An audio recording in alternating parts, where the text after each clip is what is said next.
तो जैसा कि लास्ट एपिसोड में हमने देखा था कि ड्रैगन सीकिंग ग्रास हासिल करने के लिए सभी फैक्शन के डिसाइपल्स आपस में ही फाइट कर रहे हैं। इसी दरमियान टियानलिन ने अपने माइंड स्पेस में मौजूद हेवनली डाओ स्टोन को सील कर दिया, क्योंकि ये स्टोन टियानलिन को हेवनली मोमेंटम हासिल करने से रोक रहा था। जिसके बाद टियानलिन की मुलाकात उसकी सीनियर शिटोंग से हो गई, जो कि रॉयल अकेडमी के डिसाइपल के हाथों बुरी तरह से घायल हो चुकी थी। मगर टियानलिन उन्हें खत्म कर पाई इससे पहले वहाँ पर कई सारे फैक्शंस के लोग पहुँच गए। साथ ही साथ वहाँ पर ड्रैगन सीकिंग ग्रास भी अपीयर हो चुकी थी। तो कई सारे पावरफुल डिसाइपल्स उसे हासिल करने की कोशिश करने लगे। अब आगे तो इस एपिसोड की शुरुआत होती है एक जोरदार एक्सप्लोजन के साथ, जिससे वहाँ का पूरा इलाका शेक होने लगा। वहीं पर लियो चेंग शिटोंग से पूछ रहा था कि मेरी जान, तुम ठीक तो हो ना, तुम्हें कोई चोट तो नहीं आई? मगर शिटोंग तो इस बंदे को जरा भी पसंद नहीं करती। वो कह रही थी प्लीज ये नौटंकी करना बंद कर दो, जिससे तो लियो चेंग को सबके सामने काफी ज्यादा ह्यूमिलेशन फील होने लगा। मगर वो शिटोंग की बातों को इग्नोर करते हुए कह रहा था कि हमने यहाँ पर ज्यादा लड़ाई झगड़े नहीं करने चाहिए, इससे तो कई सारे कल्टिवेटर्स यहाँ पर आ सकते हैं। तो क्यों ना हम किसी और तरीके से इस ड्रैगन ग्रास को हासिल करने की कोशिश करें। इससे ना ही यहाँ पर लड़ाई झगड़े होंगे और ये ग्रास भी उसी के पास जाएगी जो कि इसे डिजर्व करता हो। तो वहाँ मुझे सभी लोग इसके लिए राजी हो गए। अब लियो चेंग इन सभी को बता रहा था कि देखो, इस ग्रास को सबसे पहले रॉयल अकेडमी के 2 डिसाइपल्स ने डिस्कवर किया था। तो हम में से जो भी इन दोनों को खत्म करेगा ड्रैगन सीकिंग ग्रास उसे ही मिलेगी। जो सुनकर तो दोनों बंदे काफी ज्यादा पैनिक हो गए। उनके तो चेहरे का रंग ही उड़ गया था। उन्हें पता है कि अब इस ड्रैगन सीकिंग ग्रास की वजह से कोई भी उन्हें मार सकता था। इसलिए लियो चेंग से कहने लगी कि हमारी तो तुम्हारे खिलाफ कोई दुश्मनी नहीं, फिर तुम बेवजह हमें नुकसान पहुंचाना क्यों चाहते हो? जिस पर लियो चेंग कहने लगा कि तुम्हारी रॉयल फैमिली काफी ज्यादा डोमिनेटिंग है, साथ ही यहाँ मौजूद सभी लोगों का तुम्हारी रॉयल फैमिली से काफी अच्छा ताल्लुक है, तो तुम्हें पब्लिकली खत्म करना यानी कि रॉयल फैमिली से दुश्मनी लेना, इसलिए कोई भी तुम्हें आसानी से मार नहीं सकता। साथ ही साथ लियो चेंग इन सभी कल्टिवेटर से भी कहने लगा कि अगर तुम में से कोई भी ड्रैगन सीकिंग ग्रास के लिए रॉयल फैमिली से दुश्मनी लेने तैयार है तो जाओ जाकर इन दोनों को खत्म कर दो। अगर कोई भी ये काम कर पाया तो मैं ये ग्रास उसे दे दूंगा। यहाँ पर लियो चेंग को पता था कि कोई भी रॉयल फैमिली से सिर्फ इस ग्रास को हासिल करने के लिए दुश्मनी नहीं लेगा और फिर वो नेचुरली उस ग्रास को क्लेम कर सकता है। उसे पता था कि जिंगी और मिंग काफी ज्यादा स्ट्रॉन्ग है, मगर ये भी अब इस मसले में नहीं फंसेंगे। यहाँ पर किसी में इतनी हिम्मत नहीं कि रॉयल फैमिली को ऑफेंड कर पाए। साथ ही साथ वो रेड फ्लेम सेक्ट और सोड गॉड सेक्ट के टियानलिन और यान के बारे में भी इवैल्यूएट कर रहा था। इनमें से यान है स्पिरिट वेल के 90 लेवल पर और टियानलिन है 7वीं पर। भले ये दोनों उन्हें मार सकते हैं, मगर इनमें भी इतनी हिम्मत नहीं होगी। तो फाइनली ये ड्रैगन ग्रास सिर्फ मेरी होगी, मेरे अलावा इसे और कोई क्लेम कर ही नहीं सकता। इधर रॉयल फैमिली के डिसाइपल्स काफी ज्यादा पैनिक हो गए। वो कह रहे थे कि तुम लोग इस लियो चेंग की बातों में आकर हमें खत्म मत करना। देखो, यहाँ पर इस ड्रैगन ग्रास के अलावा भी और कई सारे ट्रेजर्स हैं, तो आप जाकर उन्हें हासिल करो और हमारा पीछा छोड़ दो। इधर लियो चेंग कह रहा था कि मैंने तुम सभी को मौका दिया था, मगर शायद तुम में से कोई भी रॉयल फैमिली को ऑफेंड नहीं करना चाहता, तो चलो अभी काम मैं करता हूँ।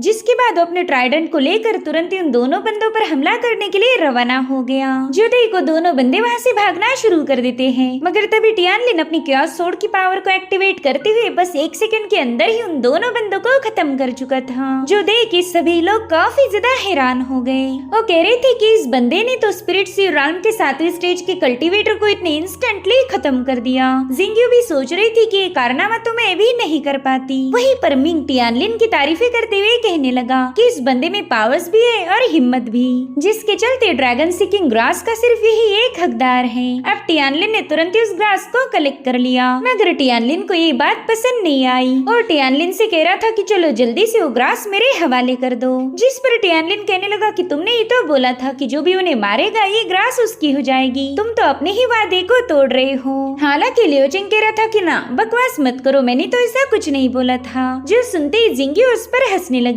वो लियो चेंग से कह रही थी कि मुझे तो लगा था आप काफी ज्यादा नोबल और ईमानदार होंगे, मगर आप तो अब बेशर्मों जैसी हरकतें कर रहे हैं। वहीं पर लियो चेंग देखता है कि शिटोंग के सामने भी उसकी इमेज खराब हो रही, इसलिए तुरंत ही अपने वेपन को साइड में हटाते हुए कहने लगा कि खैर कोई नहीं, वैसे भी शिटोंग और मेरी जल्द ही शादी हो जाएगी, इसलिए मैं ड्रैगन सीकिंग ग्रास हमारी शादी का तोहफा समझकर तुम्हें दे देता हूँ। मगर शिटोंग को ये बात पसंद नहीं आई। वो कह रही थी कि ये तोहफा तो बिल्कुल नहीं हो सकता। इस ग्रास को मेरे जूनियर ने हासिल किया था, तो इससे तुम्हारा कोई भी लेना देना नहीं। और हाँ, मुझे भी बेवकूफ मत समझो। हमारी शादी का कॉन्ट्रैक्ट मेरी फैमिली ने मुझ पर जबरदस्ती थोप दिया था। मैं तो इसके लिए कभी भी राजी नहीं थी, इसलिए तुम ये बेवजह शादी के सपने देखना बंद कर दो। हालांकि लियो चेंग पर उसकी बातों का कोई खास फर्क नहीं पड़ता।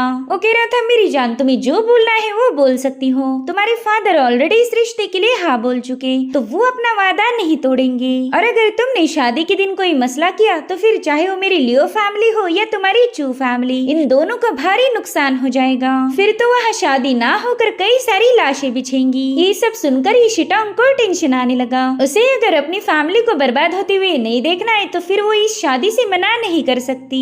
वहीं पर लियो चिंग उससे कह रहा था कि एक बार फिर से आराम से सोच लेना, शादी कर लो तो तुम भी सेफ रहोगी और तुम्हारी फैमिली भी। इतना कहकर वो वहाँ से रवाना हो गया। यहाँ पर टियानलिन को इस बंदे पर काफी ज्यादा गुस्सा आ रहा था, क्योंकि ये जबरदस्ती शिटोंग को अपनी बनाना चाहता है। अब ये लोग अपना मिशन पूरा करते ही माउंटेन से बाहर आ चुके थे, जहाँ रास्ते में रेड फ्लेम सेक का यान टियानलिन को अलविदा कहने लगा, क्योंकि यहाँ से इन दोनों के रास्ते अलग हो जाएंगे। वो कह रहा था, भाई अब तो ट्रू ड्रैगन रॉयल में ही हमारी मुलाकात होगी। अब वो टियानलिन को ग्रीट करके वहाँ से जाने वाला था कि तभी टियानलिन ने ड्रैगन ग्रास का आधा पोर्शन उसके हवाले कर दिया, जो देखते ही यान तो काफी ज्यादा हैरान हो जाता है, क्योंकि ये एक रेयर ट्रेजर था। वहीं पर टियानलिन उसे बताता है कि तुमने मेरे सीनियर की जान बचाई थी, इसलिए मेरी तरफ से तुम्हारे लिए थैंक्स टोकन है। जिस पर यान कह रहा था कि तुम्हारा ये जेस्चर मैं हमेशा याद रखूंगा। भाई तुमने एक कीमती ट्रेजर मुझे दिया, इससे बात साबित होती है कि तुम कितने ज्यादा जनरस हो। जिसके बाद यान तुरंत ही वहाँ से अपनी फैक्शन की तरफ रवाना हो गया। यहाँ पर टियानलिन को पता था कि शायद यही बंदा आगे चलकर मशहूर फ्लेम एम्परर बनेगा। और अगर मेरा अंदाजा गलत नहीं है तो फिर ट्रू ड्रैगन रॉयल की जर्नी डेफिनेटली एक्साइटिंग होगी। इधर शिटोंग काफी आराम से बैठी हुई थी, तभी टियानलिन उससे पूछने लगा कि सीनियर, वो बंदा लियो चिंग आपको काफी ज्यादा परेशान कर रहा था, तो क्या मैं उसे खत्म करके आ जाऊँ? जो सुनते ही शिटोंग काफी ज्यादा शॉक हो गई। टियानलिन तो ऐसे बात कर रहा था मानो किसी पावरफुल कल्टीवेटर को नहीं बल्कि एक चींटी को मारना चाहता, और शिटोंग उसे इस मसले में फंसाना नहीं चाहती थी। इसलिए वो टियानलिन से कह रही थी कि तुम उसका टेंशन बिल्कुल मत लो, उस बंदे को हैंडल कैसे करना है ये मैं अच्छे से जानती हूँ, इसलिए तुम्हें परेशान होने की कोई जरूरत नहीं। तुम तो बस अपनी कल्टीवेशन पर फोकस करो,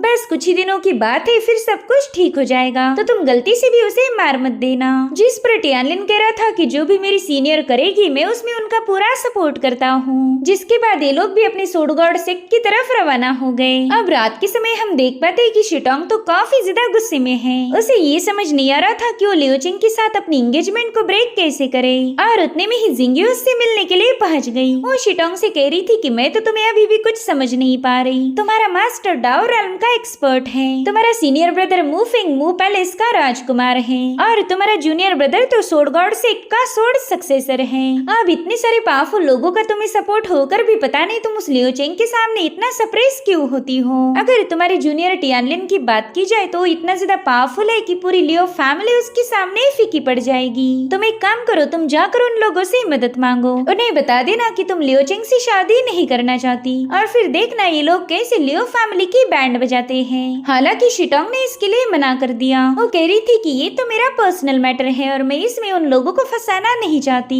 जिस पर जिंग्यू कह रही थी, अरे वाह, तुम तो उन लोगों को मुश्किल में नहीं डालना चाहती, लेकिन मुझे मुश्किल में डालने के लिए तुम यहाँ आई हो। जिस पर शिटोंग कह रही थी, चलो बकवास बंद करके वो चीज मेरे हवाले कर दो। जो सुनते साथ ही जिंग्यू ने एक कंटेनर उसके हवाले कर दिया। अब इसमें क्या था ये हमें फिलहाल तो बताया नहीं गया। अब शिटोंग तुरंत ही अपने दोस्त को बाय बोलकर वहाँ से निकल पड़ी। हालांकि जिंग्यू को उसकी फिक्र थी। वो कहने लगी, शिटोंग ये तुम जो कुछ भी कर रही हो, अगर ये सारी बातें टियानलिन को पता चली तो वो तुमसे नफरत करेगा। जिस पर शिटोंग कहने लगी कि ना, मुझे इससे कोई फर्क नहीं पड़ता, वैसे भी मैं ये सब कुछ छोड़कर जाने वाली हूँ। एक बार मैं ये कॉन्टिनेंट छोड़कर चली जाऊँ फिर तो टियानलिन से दोबारा मेरी मुलाकात नहीं होने की। सो गाइस, यहाँ पर शिटोंग कुछ ऐसा करने जा रही थी जिसकी टियानलिन को कोई खबर नहीं। वो तो फिलहाल अपनी कल्टीवेशन में बिजी था। यहाँ पर हम देख पाते हैं कि टियानलिन अपनी डिवाइन पावर्स का यूज करते हुए ड्रैगन सीकिंग ग्रास को रिफाइन करने की कोशिश कर रहा है। टियानलिन कह रहा था कि अगर मैं इस ग्रास को सक्सेसफुली रिफाइन कर लूं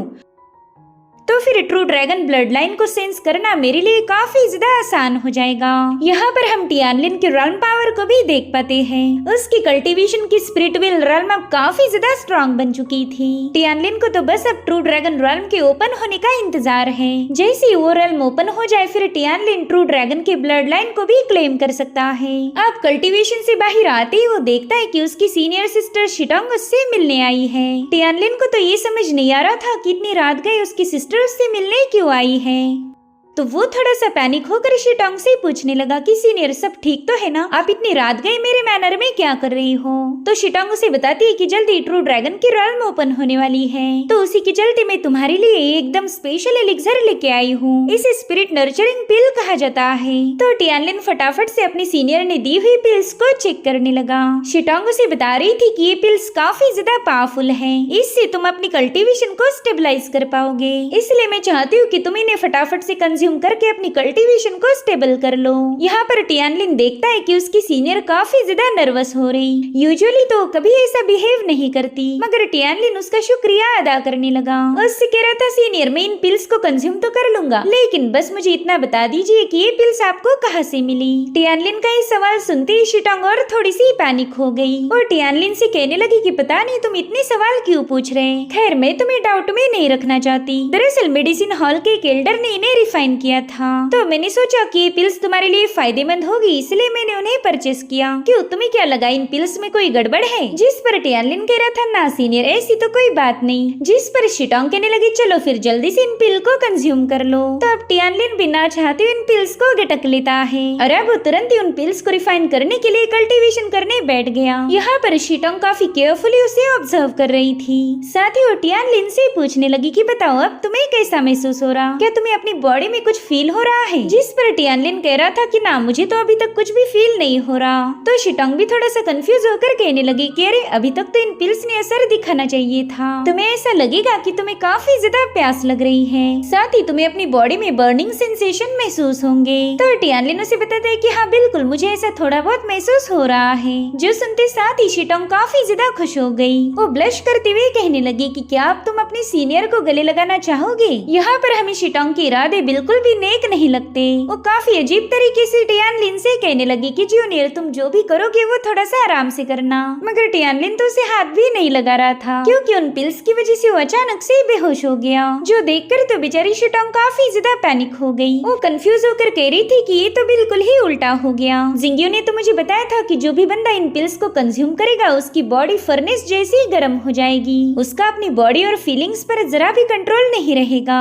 और फिर ऐसे में अगर कोई खूबसूरत लड़की उस बंदे के सामने आ जाए तो फिर उन दोनों के इंटीमेट होने के चांसेस है। मगर टियानलिन तो जोश में आने के बजाय सो गया। कहीं ऐसा तो नहीं कि मेरी खूबसूरती इसे रिझाने में नाकाम हो गई? अरे नहीं यार, मैं अपना ये प्लान फेल नहीं होने देना चाहती। जिसके बाद वो टियानलिन के ऊपर बैठकर उसके कपड़े निकालने लगी। वो कह रही थी पता नहीं ये मेल कल्टीवेटर्स इतने सारे कपड़े क्यों पहनते हैं, इनसे ज्यादा जल्दी तो हम लड़कियों के कपड़े उतरते। यहाँ पर टियानलिन थोड़ा सा होश में आने लगा। वो देखता है कि शिटोंग उसके कपड़े उतारने में लगी हुई है। वहीं पर शिटोंग से उसका शर्ट उतारा नहीं जा रहा था, इसलिए तुरंत ही दूसरी साइड मुड़ते हुए कहने लगी कि चलो शर्ट तो बाद में उतारा जाएगा, सबसे ज्यादा इम्पोर्टेंट है पैंट उतारना। इधर टियानलिन चुपचाप से उसकी सारी हरकतें देख रहा था। जिसके बाद शिटोंग से पूछता है कि सीनियर आखिर आप करना क्या चाहती हो? तो शिटोंग उसे जवाब देते हुए कहने लगी कि बेवकूफ, क्या तुम्हें पता नहीं कपड़े उतार के क्या किया जाता? फिर वो काफी ज्यादा खुश होकर कहने लगी कि अरे वाह, इसे तो होश आ गया। और इसी के साथ एपिसोड यहीं पर एंड हो जाता है। Thank you so much for watching. Bye bye, take care.